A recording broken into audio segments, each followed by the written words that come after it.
Welcome. Welcome to the online class lecture note of Professor S.K. Paul, University Department of English, BRA, Bihar University, Muzaffarpur. Good morning, dear students of PG Semester 2, CC 7, Unit 4. Today, I am going to deliver my lecture on the Metaphysical Poets, a critical essay by T.S. Eliot.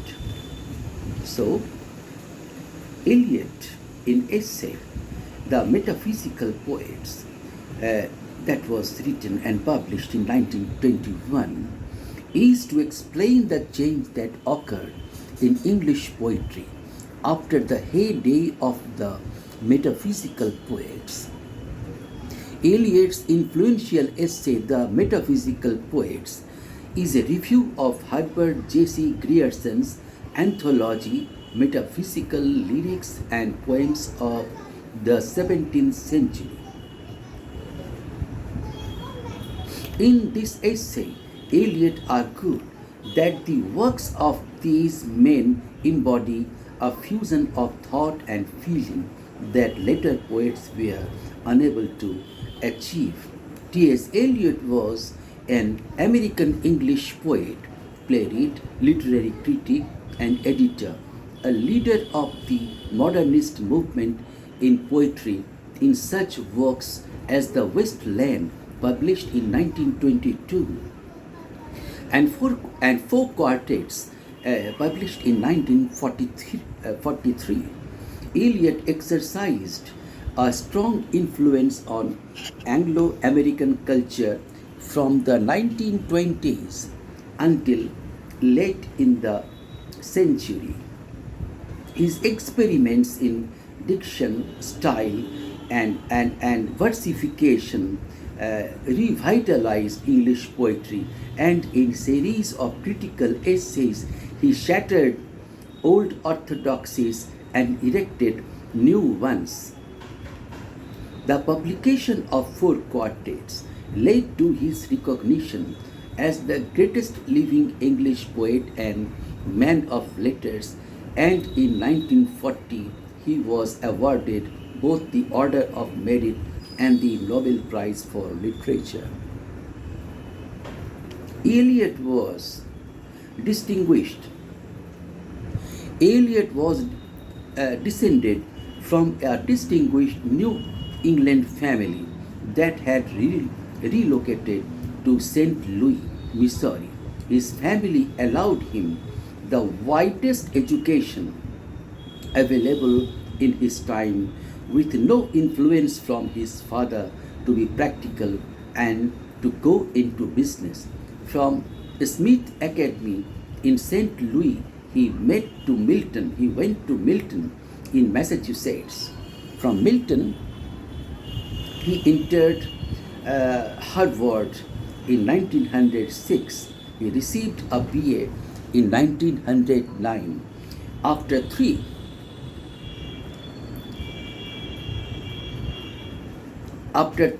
instead of the usual 4 years, the men who influenced him at Harvard were George Santayana, the philosopher and poet, and the critic living Babbitt. From Babbitt, he delivered an anti-romantic attitude that amplified by his later reading of British philosophers F.H. Bradley and T.E. Halmer, lasted through his life. In the academic year 1909 to 10, he was an assistant in philosophy at Harvard. He spent the year 1910 to 11 in France, attending Henry Bergson's lectures in philosophy at the Sorbonne, and reading poetry with Alain Fournier. Eliot's study of the poetry of Dante, of the English writers John Webster and John Donne, and of the French symbolist Jules Lafort helped him to find his own style. From 1911 to 1914, he was back at Harvard reading Indian philosophy and studying Sanskrit. In 1913, he read Bradley's Appearance and Reality. By 1916, he had finished in Europe a dissertation entitled Knowledge and Experience in the Philosophy of W. H.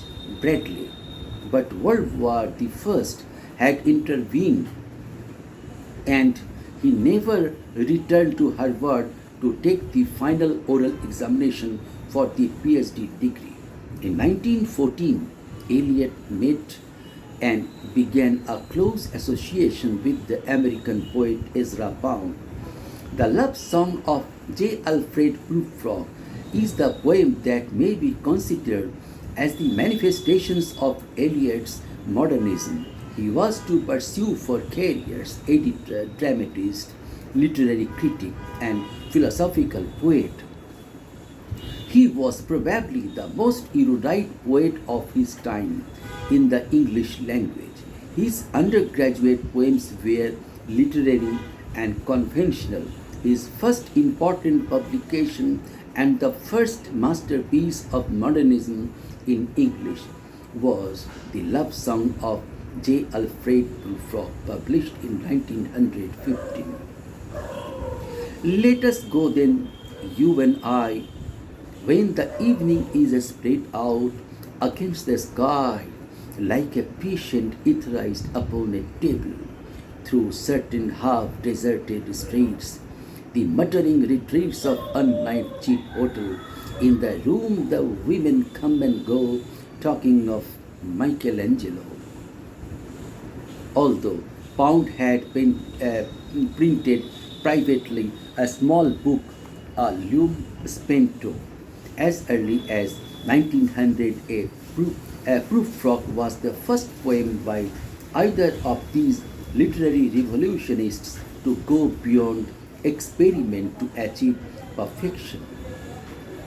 It represented a break with immediate past as radical as that of Samuel Taylor Coleridge and William Wordsworth in Lyrical Ballads, published in 1798. From the appearance of Eliot's first volume, Prufrock and Other Observations, in 1917, one may conveniently date the maturity of the 20th century poetic revolution. The significance of the revolution is still disputed, but the striking similarity to the romantic revolution of Coleridge and Wordsworth is obvious. Eliot and Pound, like their 18th century counterparts, set about reforming poetic diction, whereas Wordsworth thought he was going back to the real language of men. Eliot struggled to create new verse rhythms based on the rhythms of contemporary speech. He sought a poetic diction that might be spoken by an educated person, being neither pedantic nor vulgar. For a year, Eliot taught French and Latin at the Highgate School. In 1917, he began his brief career as a bank clerk in Lloyd's Bank Limited. Meanwhile, he was also a prolific reviewer and essayist in both literary criticism and technical philosophy. In 1919, he published poems which contained the poem Gerontion, a meditative interior monologue in blank verse. Nothing like this poem had appeared in English. The Wasteland and Criticism. With the publication in 1922 of his poem The Wasteland, Eliot won an international reputation. The Wasteland expresses with great power the disenchantment, disillusionment, and disgust of the period after World War I. In a series of vignettes loosely linked by the legend of the search for the Grail. It portrays a style. It portrays a sterile world of panicky fears and barren lusts, and of human beings waiting for some sign or promise of redemption. The poem's style is highly complex, erudite, and elusive, and the poet provided notes and references to explain the works, many quotations and allusions. This scholarly supplement distracted some readers and critics from perceiving the true originality of the poem, which lay rather in its rendering of the universal human predicament of man desiring salvation, and in its manipulation of language than in its range of literary references. In his earlier poems, in his earlier poems, Eliot had shown himself to be a master of the poetic phrase. The Wasteland showed him to be, in addition, a metrist of great virtuosity, capable of astonishing modulations, ranging from the sublime to the conversational. The Wasteland consists of 5 sections and proceeds on a principle of rhetorical discontinuity that reflects the fragmented experience of the 20th century sensibility of the great modern cities of the world. Eliot expresses the hopelessness and confusion of purpose of life in the secularized city, the decay of Earth's eterna, the eternal city. This is the ultimate theme of the Wasteland, concretized by the poem's constant rhetorical shifts and its juxtapositions of contrasting styles. But the Wasteland is not a simple contrast of heroic past with the degraded present. It is rather a timeless, simultaneous awareness of moral grandeur and moral evil. The poem's original manuscript of 800 lines was cut down to 433 at the suggestion of Ezra Pound. The Wasteland is not Eliot's greatest poem, though it is his most famous. Eliot said that poet critic must write programmatic criticism. Yes, yes, yes.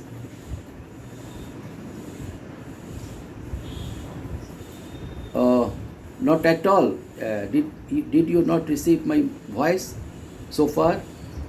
अब तक नहीं आ रहा है? Yes. It is breaking now. Continuously breaking. Now, still, it's okay. Hello, hello, hello.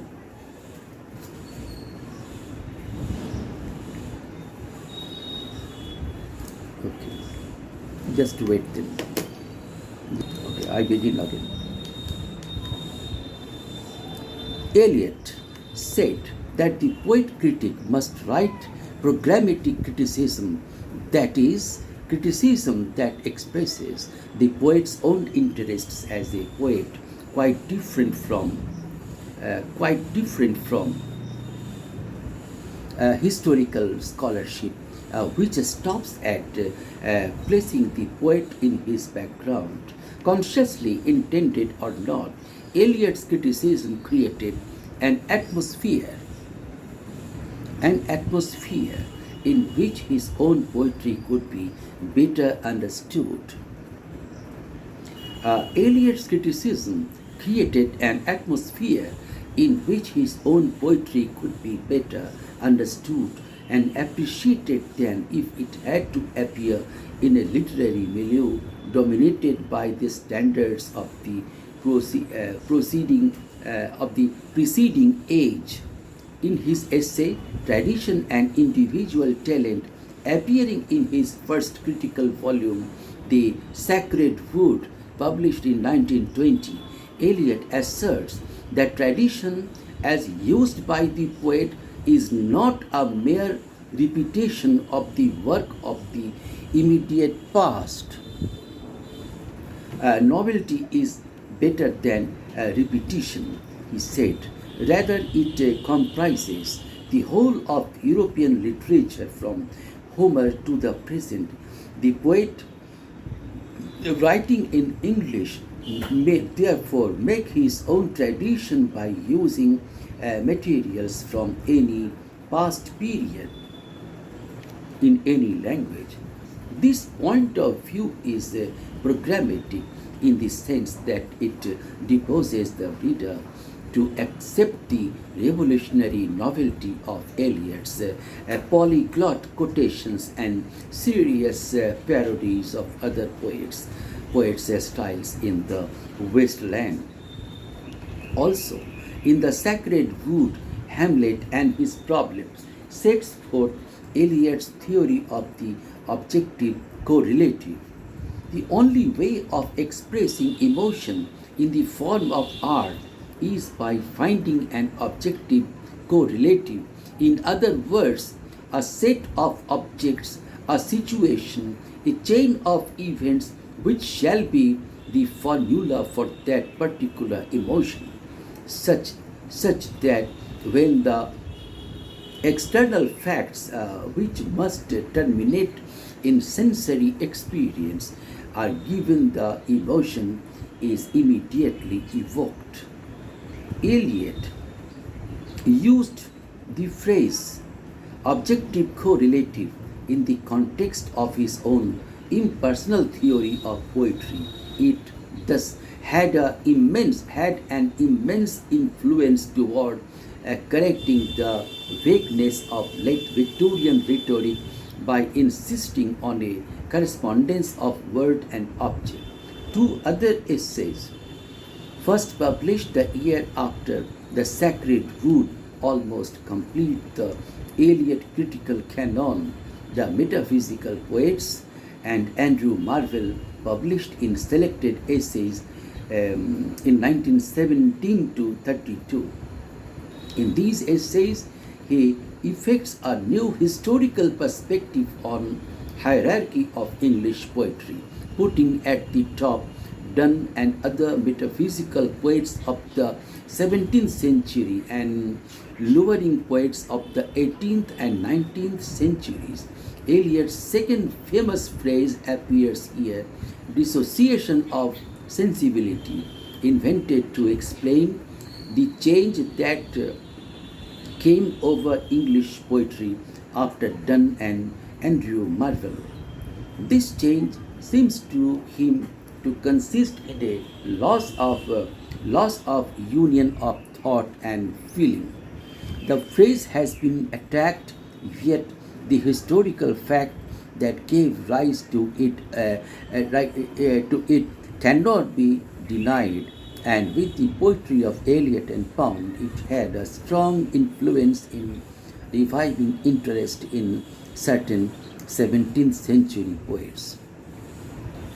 The first programmatic phase of Eliot's criticism ended with the use of poetry and the use of criticism, published in 1933, is Charles Eliot Norton Lecture at Harvard.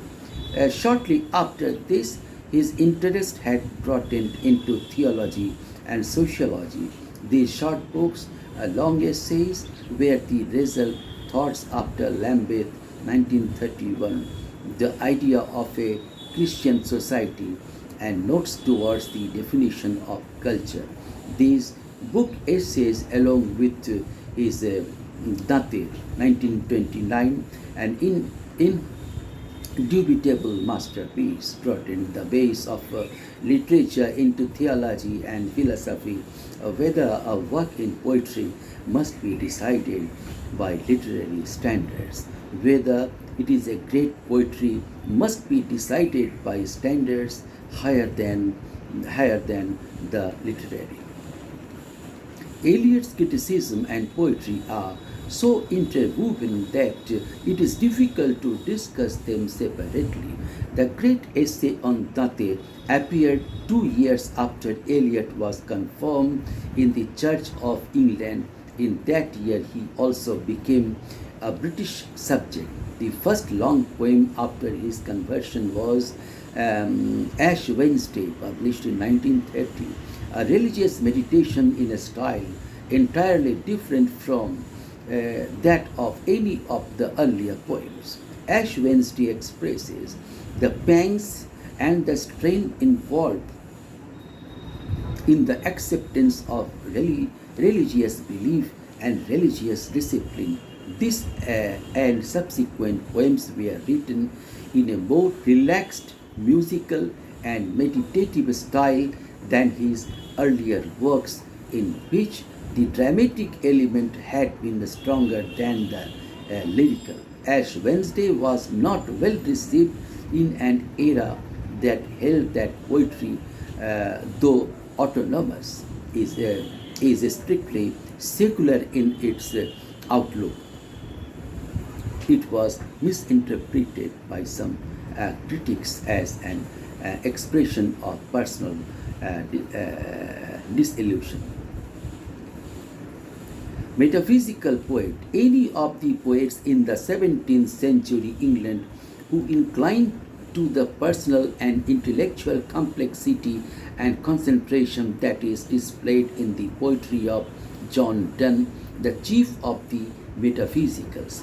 Others include Henry Vaughan, Andrew Marvell, John Cleveland, and Abraham Cody, as well as to lesser extent George Herbert and Richard Crusher. Their work is a blend of emotion and intellectual ingenuity, characterized by conceit or wit, that is, by sometimes violent yoking together of apparently unconnected ideas and things, so that the reader is startled out of his complacency and forced to think through the argument of the poem. Metaphysical poetry is less concerned with expressing feeling than with analyzing it, with the poet exploring of recesses of his consciousness. The boldness of the literary devices used, especially obliquity, irony, and paradox, are often reinforced by dramatic directions of language and by the rhythms derived from that of living speech. Esteem for metaphysical poetry never stood high than in the 1930s and 40s, largely because of T.S. Eliot's influential essay, The Metaphysical Poets, published in 1921, a review of Herbert J.C. Grierson's anthology of metaphysical poems of the 17th century. In this essay, Eliot argued that the works of these men embody a fusion of thought and feeling that later poets were unable to achieve because of a dissociation of sensibility, which resulted in works that were either intellectual or emotional, but not both at once. In their own time, however, the epithet metaphysical was used pejoratively. In 1630, the Scottish poet William Drummond of Hawthornden objected to those of the contemporaries who attempted to abstract poetry to metaphysical ideas and scholastic quiddities. At the end of the century, John Dryden censured Donne for affecting the metaphysics and for perplexing the minds of the fair sex with nice speculations of philosophy when he should engage their hearts. with the softness of love. Samuel Johnson, in referring to the learning that their poetry displays, also dubbed them the metaphysical poets, and the term has continued in use ever since. Eliot's adoption of the level as a term of praise is arguably a better guide to his personal aspirations about his own poetry, than to the metaphysical poets themselves.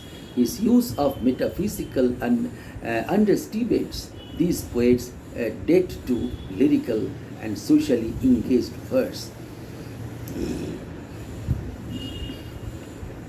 Nonetheless, the term is useful for identifying the often intellectual character of their writing.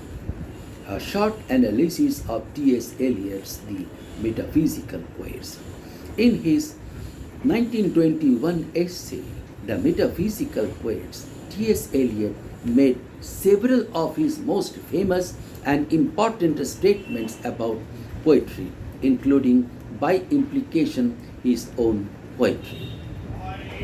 It is in this essay that Eliot puts forward his well-known idea of the dissociation of sensibility, among other theories. You can read the metaphysical poets here before proceeding to our summary and analysis below. By 1921, T.S. Eliot has established himself as one of the leading new poets writing in English. His two collections of poems, Prufrock and Other Observations and Poems, had heralded the arrival in London literary society of someone who had in his friend and fellow modernist poet Ezra Pound's words modernized himself on his own. Eliot had read widely in medieval Italian religious poetry, Dante's Divine Comedy, Renaissance verse drama, Shakespeare, Thomas Cade, John Webster, and their contemporaries, and 19th century French symbolist poets such as Baudelaire and Lafont. But Eliot had also studied the canon of great English poetry, and his essay on the metaphysical poets shows that he identified his own approach to poetry with these poets from the 17th century. This is somewhat strange when we analyze it more closely, as we will do in a moment. But first, a brief rundown of what Eliot argues in the Metaphysical Poets. Eliot's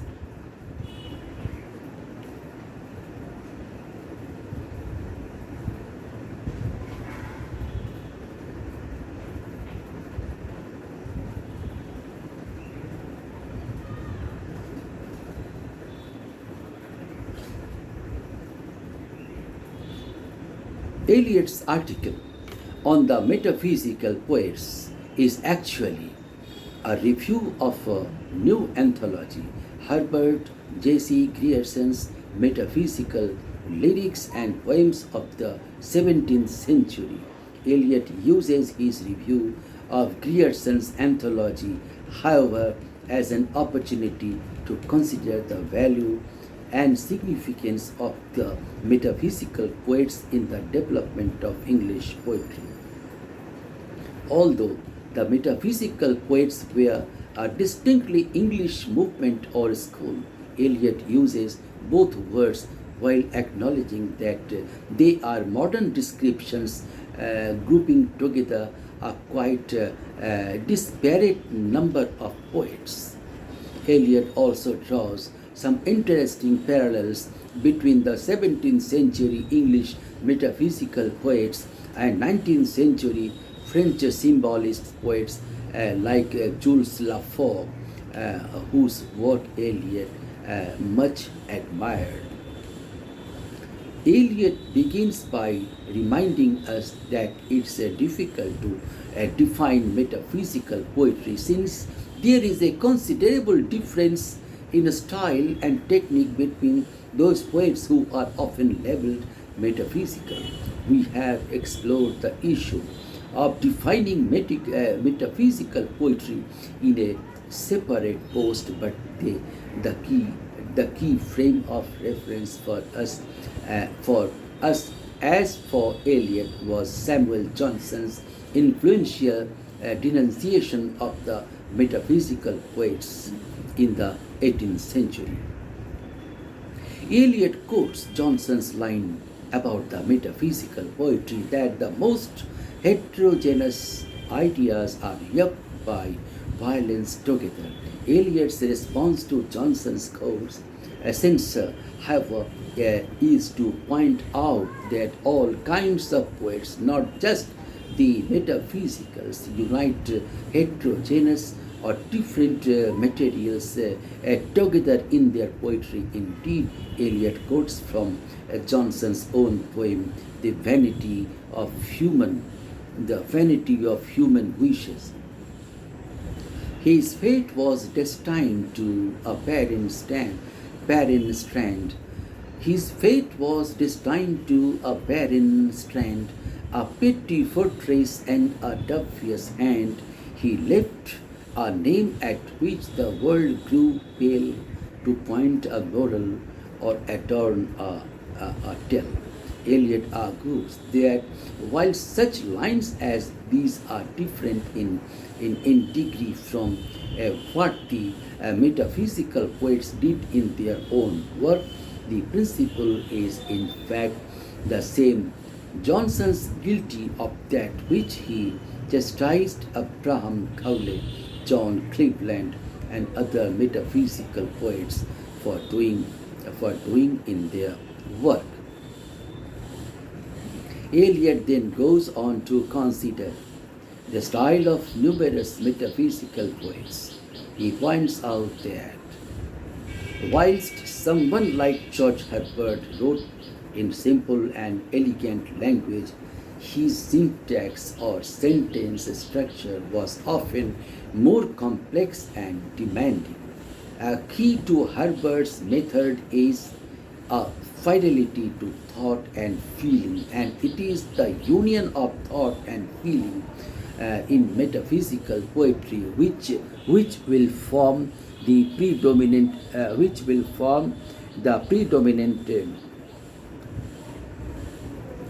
theme of the remainder of Eliot's essay. Eliot next considers what led to the development of metaphysical poetry, reminding us that John Donne, the first metaphysical poet, was an Elizabethan. Donne wrote many of his greatest love poems in the 1590s. When he was in his early 20s, Eliot compares Donne's analytic mode with many of his contemporaries, such as William Shakespeare and George Chapman, who wrote verse drama for the Elizabethan stage. These playwrights were all influenced by the French writer Montaigne, who had effectively invented the modern essay from his prose writings. We can arguably see the influence of Montaigne and his essays are going and considering the various aspects of a topic on the development of the Shakespearean soliloquy, where we often find a character arguing with themselves about a course of action. Hamlet's to be or not to be is perhaps the most famous example. The key theme for Eliot is that in such dramatic speeches, the one he cites is from George Chapman's drama. There is a direct sensuous apprehension of thought, that is, reason and feeling are intrinsically linked, and thought is a sensory rather than a merely rational experience. This is where we come to this lecture concerning the dissociation of sensibility, which occurred in the 17th century. Dissociation of sensibility. The idea of dissociation of sensibility is one of T.S. Eliot's most famous critical theories. The key statement made by Eliot in relation to the dissociation of sensibility is arguably the following: a thought done was an experience. It modified his sensibility, or as he had just said prior to this of the 19th century poets Tennyson and Browning, they do not feel their thought as immediately as the odor of rose. In other words, whereas poets like Donne in the late 16th and early 17th century felt their thoughts with the immediacy we usually associate with smelling a sweet flower, later poets were unable to feel their thought in the same way. The change, the dissociation of sensibility, that is, the movement at which thought and feeling became separated, occurred for Eliot in the mid-17th century after the heyday of metaphysical poetry when Donne, Herbert, and to an extent Marvell were writing. The watershed movement. This shift in poetry is represented for Eliot by two major poets of the later 17th century, John Milton and John Dryden. Both poets did something consummately, but what they did was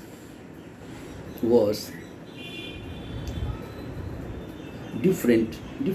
Dryden's style was far more rational and neoclassical. Milton's was more focused on sensation and feeling.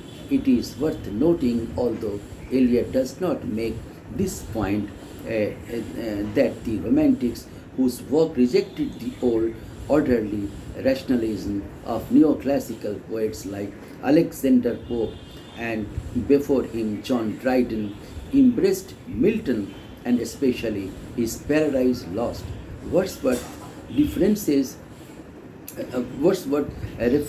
Milton in several of his sonnets, while Mary Shelley's Frankenstein is steeped in Milton. Eliot concludes the metaphysical poets by drawing some comparisons between the metaphysical mode and 19th century French symbolists to demonstrate further that the metaphysical was not some entirely distinct variety of poetry, but that it shares some affinities, some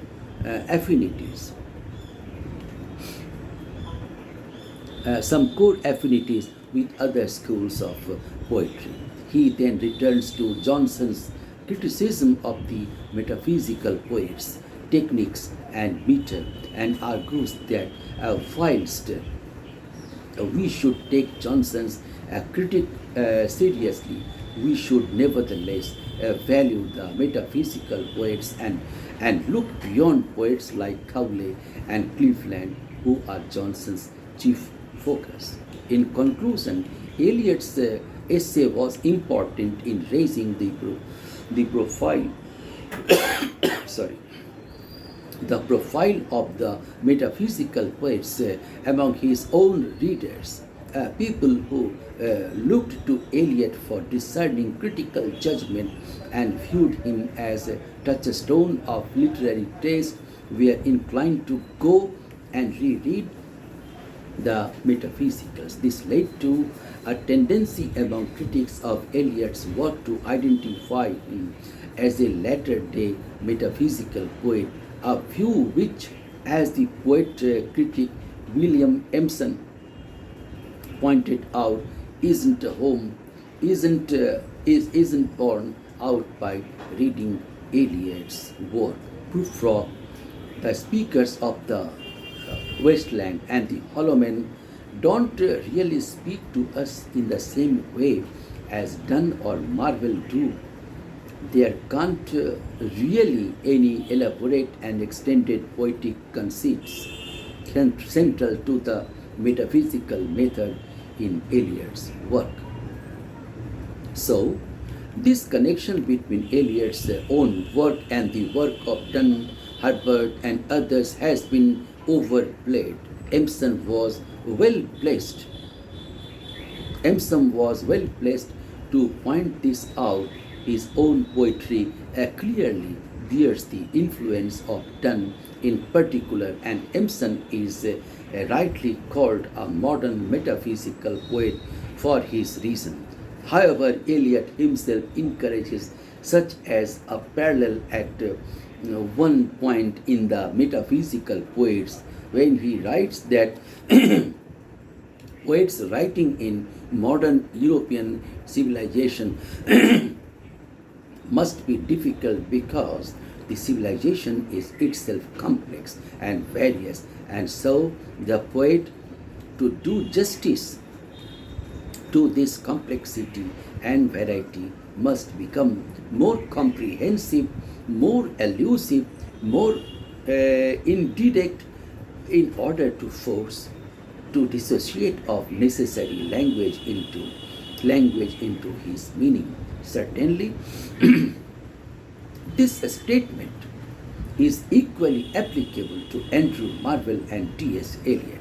It is in this essay that Eliot had used for the first time the phrases dissociation of sensibility and unification of sensibility, phrases which have been acquired worldwide currency and which ever since have had a reaching impact on literary criticism. Eliot examines one by one with suitable illustrations the characteristics which are generally considered metaphysical. First, there is the elaboration of a simile to the farthest possible extent to be met with frequently in the poetry of Donne and Cowley. Secondly, there is the device of the development of an image by rapid association of thought and requiring considerable agility on the part of the reader.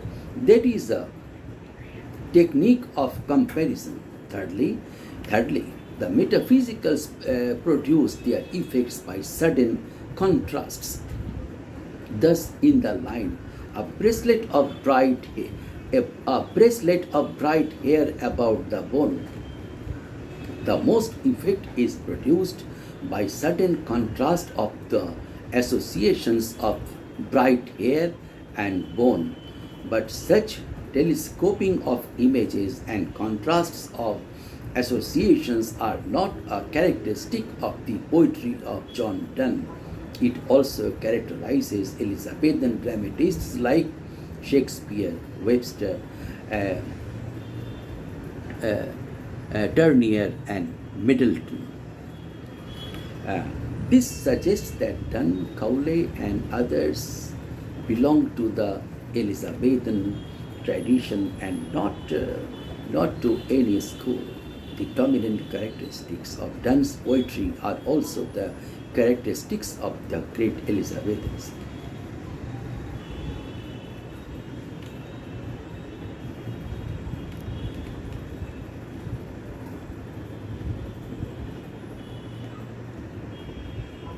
Eliot then takes up Dr. Johnson's famous definition of metaphysical poetry, in which the greater doctor has tried to define this poetry by its faults.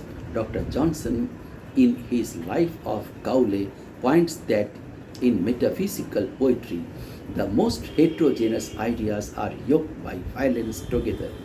But Eliot says that to bring together heterogeneous ideas and compelling them into unity by the operation of the poet's mind is universal in poetry. Such unity is present even in the poetry of Johnson himself. the vanity of human wishes. The force of Dr. Johnson's remark lies in the fact that, in his view, the metaphysical poets could only yoke by violence dissimilar ideas. They could not unite them or fuse them into single whole. However, this is not a fact. A number of poets of this school have eminently succeeded in uniting heterogeneous ideas. Eliot quotes from Herbert, Cowley, Bishop, King, and other poets in the sports of his contention. Therefore, he concludes that metaphysical poetry cannot be differentiated from the poetry by Dr. Johnson's definition. The fault which Dr. Johnson points out is not there, and the unity of heterogeneous ideas is common to all.